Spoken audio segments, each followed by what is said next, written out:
السلام علیکم ورحمۃ اللہ وبرکاتہ۔ عزیز ساتھیو، بزرگوں، رمضان کا مہینہ اللہ جل شانہ نے ہمیں عطا فرمایا ہے۔ اب یہ رمضان کا مہینہ جو ہے دوسرا عشرہ جو ہے مغفرت کا چل رہا ہے، اور یہ بھی جو ہے اب ختم کے قریب ہے۔ اللہ جو ہے باقی ایام کو جو ہے صحیح قدردانی کے ساتھ ہمیں گزارنے کی توفیق نصیب فرمائے۔ یہ رمضان کا مہینہ اللہ نے ہم کو اس لیے عطا فرمایا ہے کہ اس رمضان کے مہینے میں ہم اپنے آپ کو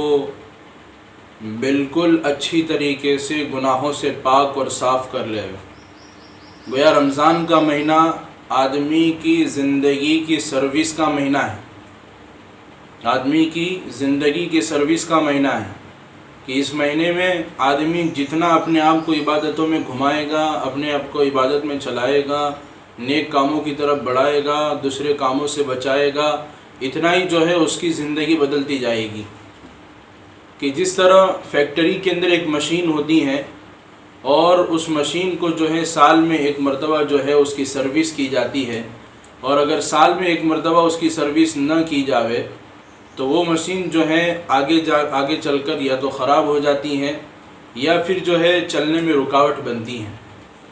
اسی لیے جو ہے سال میں ایک مرتبہ اس کی بھی صفائی ہوتی ہے تاکہ دوسرے مہینوں کے اندر وہ اچھی طریقے سے چلنے والی بنے۔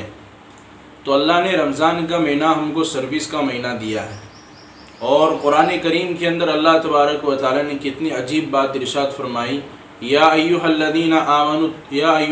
آمنوا کتب علیکم الصیام کما کتب علی الذین من قبلکم لعلکم تتقون، کہ اے ایمان والو، تمہارے اوپر روزوں کو فرض کیا گیا جیسا کہ پہلی امتوں کے اوپر بھی فرض کیے تھے، اور روزے اس لیے فرض کیے ہیں لعلکم تتقون، تاکہ تمہارے اندر اللہ کا ڈر پیدا ہو جاوے، تقوی پیدا ہو جاوے۔ تقوی کہتے ہیں اللہ سے ڈرنے کو۔ گویا روزے کی خاصیت ہے کہ وہ آدمی کو اللہ کا ڈر پیدا کرواتی ہیں اور گناہوں سے بچاتی ہیں۔ اور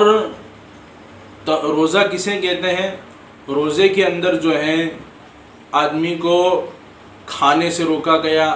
پانی سے روکا گیا، اور بیوی کی صحبت اور نفسانی خواہشات کو پورا کرنے سے روکا گیا۔ حالانکہ یہ تینوں چیزیں جو ہیں حلال ہے، کھانا حلال، پینا حلال، اپنی بیوی سے جو ہے صحبت کرنا حلال، لیکن اللہ تبارک و تعالی یہاں پر باریک چیز ارشاد فرما رہے ہیں کہ تمہارے اندر اللہ کا ڈر اس وقت پیدا ہوگا کہ جو تم نے اپنے ہاتھ سے کمائی ہوئی حلال چیزیں ہیں، حلال مال ہے،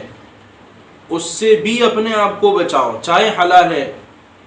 اللہ تبارک و تعالیٰ نے حلال چیزوں سے آدمی کو روکا تاکہ اس کے اندر اللہ کا ڈر پیدا ہو۔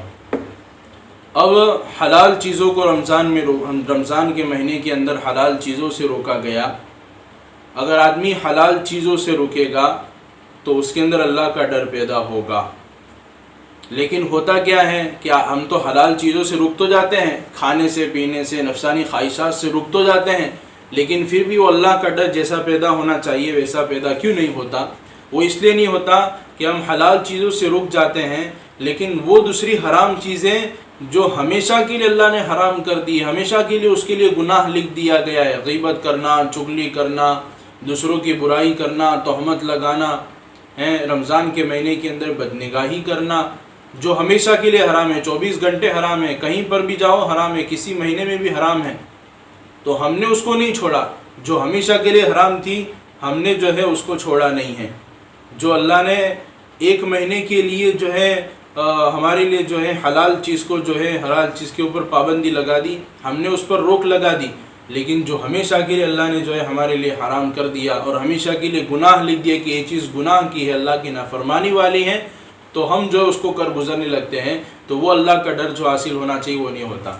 گویا یہ تقوی جو ہے روزہ رکھنے کی وجہ سے جو ہے روزہ تقوی کی سیڑھی ہے کہ آدمی تقوی کی طرف جاتا ہے، اور تقوی کہتے ہیں بالکل گناہوں سے پاک اور صاف ہونے کو۔ کہ روزہ اگر حقیقت میں آدمی صحیح طریقے سے رکھنے والا بنے کہ حلال چیزوں سے بھی رک جاوے، حرام چیزوں سے بھی رک جاوے، اور روزہ نہ لگے، اس کا علاج بھی یہی ہے کہ ہم کیا سمجھتے ہیں کہ یار روزہ رکھا ہے ٹائم پاس کرنے کے لیے کوئی چیز نہیں ہے، تو ہم ٹائم پاس کے اندر باتوں کے اندر لگ جاتے ہیں، اور اسی طریقے سے جو ہے غیبت میں لگ جاتے ہیں، جھوٹ بولنے میں لگ جاتے ہیں، برائیاں بیان کرنے میں لگ جاتے ہیں، اور یوں سوچتے ہیں کہ جو ہے ہمارا ٹائم پاس ہو جائے گا، بلکہ ان برائی کی وجہ سے آدمی کو روزہ زیادہ لگتا ہے۔ روزہ زیادہ نہ لگے اس کے لیے یہی عمل ہے کہ اپنے آپ کو جو ہے رمضان کے مہینے کے اندر گناہ سے بچانا، آنکھ کے گناہ سے بچانا۔ بدنگاہی بہت بڑا برا عمل ہے کہ قرآن کریم کے اندر اللہ نے جو ہے اس سے بچنے کی تاکید فرمائی کہ ایمان والوں کو چاہیے کہ اپنی نگاہوں کو نیچے رکھیں۔ تو اس مہینے کے اندر جو اللہ نے سروس کا مہینہ دیا ہے، اپنے آپ کو بالکل پاک اور صاف کر لینا۔ اسی لیے علماء نے کتابوں میں لکھا ہے کہ جو رمضان کا مہینہ جیسا گزارے گا باقی 11 مہینے بھی ویسے ہی گزارے گا۔ رمضان کے مہینے کے اندر روزہ رکھ کے بھی اس نے گناہ کیا ہے تو باقی مہینوں میں بھی جو ہے وہ گناہ کرتا رہے گا، کہ رمضان کے مہینے میں اس سے گناہ نہیں چھوٹا۔ اور یہاں پر ایک بہت بڑی جو ہے بات یہاں پر یہ بھی ہے کہ رمضان کے مہینے کے اندر تو شیطان قید ہو جاتے ہیں، تو پھر آدمی گناہ کیوں کرتا ہے؟ اس کی بہت بڑی وجہ جو ہے علماء نے لکھی ہے کہ جو 12 مہینے جو ہے شیطان اور نفس اس کو گناہ کرواتے رہے تو وہ نفس اور شیطان کے اندر اتنا ربط ہو گیا کہ شیطان جو ہے قید ہو جانے کے باوجود بھی آدمی کے اندر جو ہے اس کے نفس کے اندر گناہ کا اثر باقی رہتا ہے۔ وہ جو اثر باقی ہے گناہ کرنے کا، وہ گناہ کرواتا رہتا ہے۔